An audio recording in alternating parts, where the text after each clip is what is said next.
আপনার একবার রাহুল স্যারের সাথে দেখা করতেই হবে। আমি বরং একটা কাজ করি, স্যারকে ফোন করে এখানেই ডেকে নিই। না না, তার কোনো দরকার নেই। ও এখন এত বড় কোম্পানির একটা মালিক, সবসময় ব্যস্ত থাকে নিশ্চয়ই। ওকে এভাবে ফোন করে ডিস্টার্ব করা ঠিক হবে না। আমি শুধু এই টাকাগুলো দিতে এসেছিলাম। ও যে ভালো আছে এই কথাটা শুনে আমি খুব খুশি হলাম। আর এই কথাগুলো যদি গ্রামে গিয়ে ওর বাবাকে বলি, ওর বাবা খুব খুশি হবে।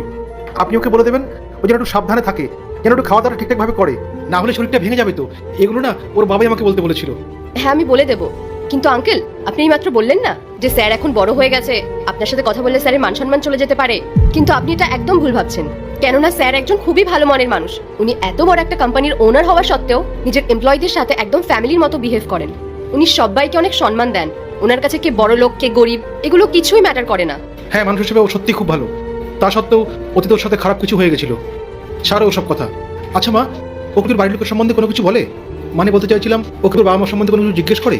আঙ্কেল, স্যারের পার্সোনাল ইনফরমেশন আমার আপনাকে দেওয়াটা উচিত হবে না, কিন্তু আমি আপনাকে তাও বলছি, স্যার নিজের বাড়ির লোকেদেরকে না খুব মিস করেন।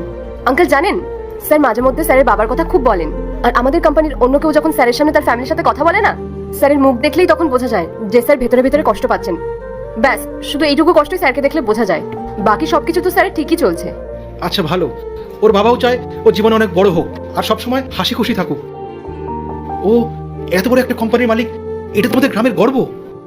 ও গ্রামের ছেলে হয়ে এত বড় একটা জায়গায় পৌঁছাতে পেরেছে। আপনি জানেন, আমি যখন গ্রামে গিয়ে ওর মা বাবাকে এসে বলবো, ওর মা বাবা ভীষণ খুশি হবে। আচ্ছা ঠিক আছে, অনেক কথা হলো, আমি এখন আসি, আমার অনেক দেরি হয়ে গেল। আঙ্কেল, আপনি যদি একবার স্যারের সাথে দেখা করে নিতেন না তাহলে খুবই ভালো হতো। না না, আমার অনেকটা দেরি হয়ে গেছে মা, আমি এখন আসি। আচ্ছা আঙ্কেল, আপনি সাবধানে যাবেন। ঠিক আছে মা।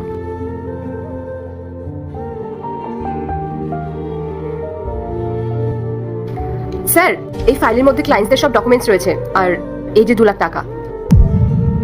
2 লাখ টাকা? 2 লাখ টাকা তোমাকে কে দিল? স্যার, ওই কৃষ্ণনগর থেকে। কৃষ্ণনগর থেকে? হ্যাঁ, উনি বলছেন আপনার গ্রামের বাড়ির পাশেই কোথাও থাকেন, আর আপনার বাবাই নাকি ওনাকে পাঠিয়েছিলেন। আচ্ছা, উনি কি কোনো নাম বলেছেন? না, কোনো নাম তো বলেননি, শুধু বললেন আপনাকে এই টাকাগুলো দিলে আপনি ওনাকে ঠিক চিনতে পারবেন। বাবা, বাবা এসেছিল। তুমি ওনাকে অফিসে কেন নিয়ে আসলে না? স্যার, আমি ওনাকে অনেকবার রিকোয়েস্ট করেছিলাম যাতে আপনার সাথে দেখা করে নেন, কিন্তু উনি দেখাই করতে চাইলেন না, আর উনি নাকি খুব তাড়ায় ছিলেন, তাই উনি বেরিয়ে চলে গেলেন। আরে তুমি তো আমাকে একটা কলও করতে পারতে। স্যার, আমি আপনাকে কল করারও চেষ্টা করেছিলাম, কিন্তু উনি আমাকে করতে দেননি। উনি বললেন আপনার সাথে যদি ওনার কথা হয় তাহলে আপনার মান সম্মান চলে যেতে পারে, সেই ভয়ে আর আপনার সাথে দেখাও করেননি। শোন ভক্ত, এই ভিডিও তোমার কাছে গেছে, মানে 2026 সালে তোমার কোটিপতি হবার সুযোগ আছে।